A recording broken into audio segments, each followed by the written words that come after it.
Halo, selamat pagi semuanya. Selamat bertemu kembali buat dan didik kami semuanya.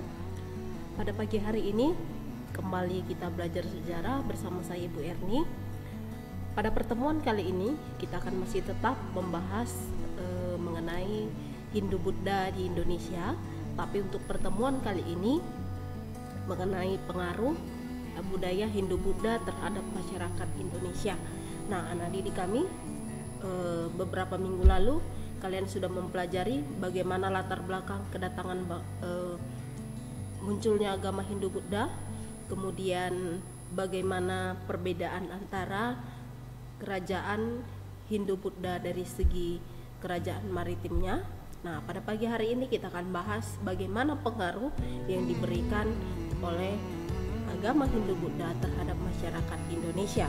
Nah, anak didik kami, perhatikan PowerPoint di hadapan kamu. Oke, adapun kompetensi dasar pada pertemuan kita kali ini dari 3.1 yaitu menganalisis sistem pemerintahan, sosial, ekonomi, dan kebudayaan masyarakat Indonesia pada masa kerajaan-kerajaan Hindu Buddha untuk menentukan faktor yang berpengaruh dalam kehidupan masyarakat Indonesia pada masa itu dan masa kini. Nah, jadi dari kompetensi dasar ini dapat kita lihat nanti pengaruh ya agama Hindu Buddha itu dari masa lalu hingga pada saat ini masih ada atau tidak. Nah, adapun tujuan pembelajaran kita pada pagi hari ini, kamu dapat menganalisis dengan baik ya sistem pemerintahan, ekonomi, budaya dari masyarakat atau agama Hindu Buddha terhadap negara kita yaitu Indonesia. Nah, seperti yang kita ketahui ya, sebelum masuknya Hindu Buddha, masyarakat Indonesia memiliki budaya yang cukup maju. Nah, unsur-unsur budaya asli Indonesia itu telah tumbuh dan berkembang dalam kehidupan masyarakat Indonesia, bangsa Indonesia ya, dan mempengaruhi budaya-budaya tersebut. Nah, sekarang kita akan bahas secara lebih lanjut. Pengaruh yang diberikan ya agama Hindu Buddha, yang pertama itu kita akan bahas dari segi bidang agama ya. Nah, sebelum agama Hindu Buddha datang ke Indonesia atau negara kita ini sebelumnya telah mengembangkan kepercayaan yang menjadi pemujaan ya, kepercayaan yaitu dengan melakukan pemujaan terhadap nenek moyang. Nah, adapun kepercayaan itu ya, yang pertama sekali itu ada dua. Yang pertama adalah animisme, di mana kepercayaan ini merupakan suatu kepercayaan terhadap suatu benda yang dianggap memiliki roh atau jiwa. Lalu yang kedua ya, kepercayaan dinamisme, merupakan suatu unsur kepercayaan di mana bahwa setiap benda itu memiliki kekuatan. Nah, inilah kepercayaan yang pertama sekali ya dimiliki oleh bangsa Indonesia sebelum masuknya agama Hindu Buddha. Nah, dengan masuknya agama Hindu Buddha, masyarakat Indonesia ya kemudian ya memeluk agama Hindu Buddha, dan ya pada awalnya itu golongan yang pertama sekali menganut agama Hindu Buddha itu adalah golongan elit di sekitar istana ya. Nah, kenapa golongan elit di sekitar istana? Karena mereka lah yang memiliki pengaruh dan bisa nanti mempengaruhi atau mengarahkan rakyatnya untuk memeluk agama yang mereka imani ya, yaitu agama Hindu Buddha. Nah, selanjutnya dalam bidang politik, itu bidang agama ya. Nah, dalam bidang politik pengaruhnya ya, masyarakat Indonesia telah dikenal ya orang-orang India tentang sistem pemerintahan kerajaan. Jadi sebelum sistem pemerintahan sekarang itu, Indonesia itu adalah menganut sistem pemerintahan kerajaan. Nah, dalam sistem ini kelompok-kelompok kecil masyarakat bersatu dengan kepemilikan wilayah yang luas ya, sehingga kepala suku yang terbaik dan terkuat berhak atas kekuasaan raja ya, atau kekuasaan kerajaan. Nah, kemudian ya pemimpin memerintah atas hak waris sesuai dengan peraturan hukum kasta. Ya, ingat ya, agama Hindu Buddha itu memiliki status sosial yang dibedakan ya berdasarkan golongan masyarakatnya atau hukum kastanya. Nah, karena itu lahirlah kerajaan-kerajaan di Indonesia ya, seperti Kerajaan Kutai, Tarumanegara, Sriwijaya, kerajaan bercorak Hindu, Buddha lainnya ya. Nah, itu dari segi bidang politik.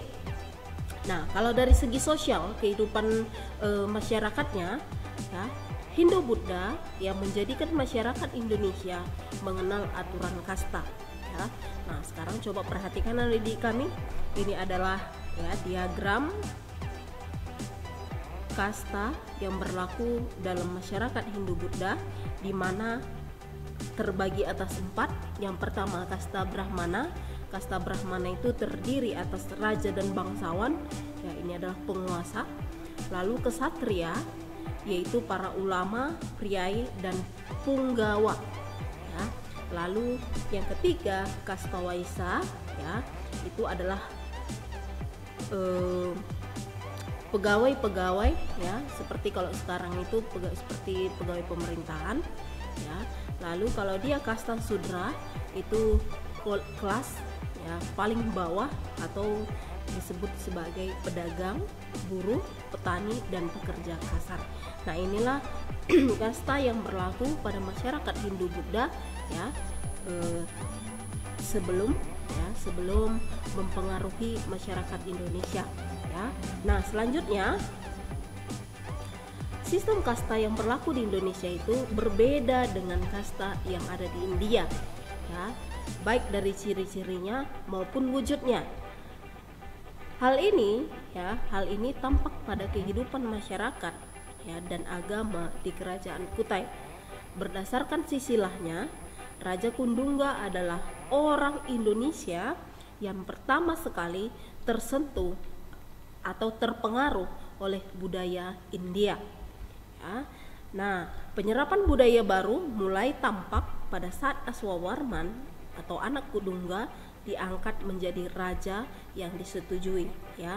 Jadi pada masa pemerintahan ya, tadi yang pertama itu yang tersentuh sekali itu adalah Raja Kundungga ya. Kemudian ini Kerajaan Kutai ya.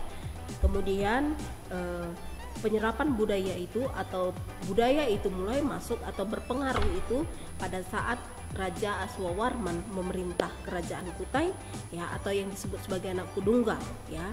Nah, inilah yang pertama sekali mendapat pengaruh ya, baik itu budaya agama Hindu Buddha ataupun kepercayaan agama Hindu Buddha.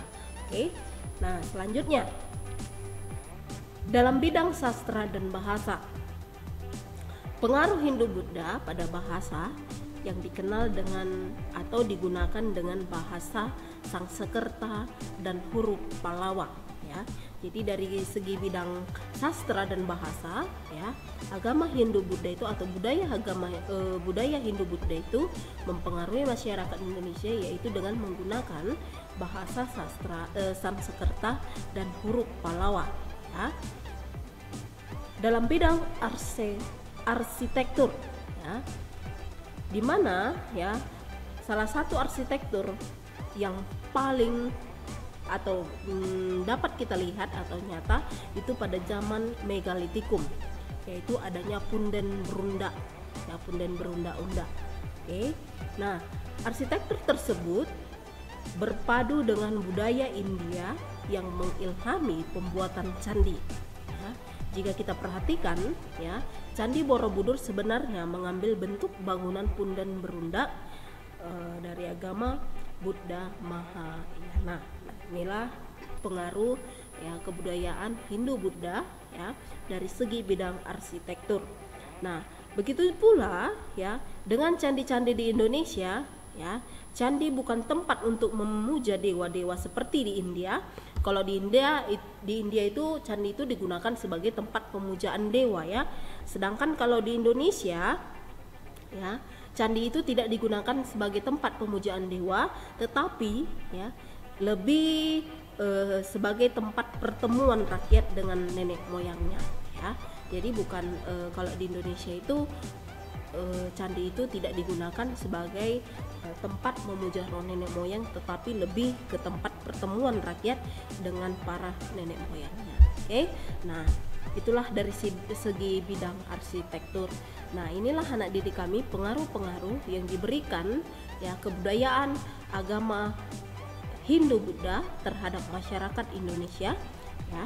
Nah, jika anak didik kami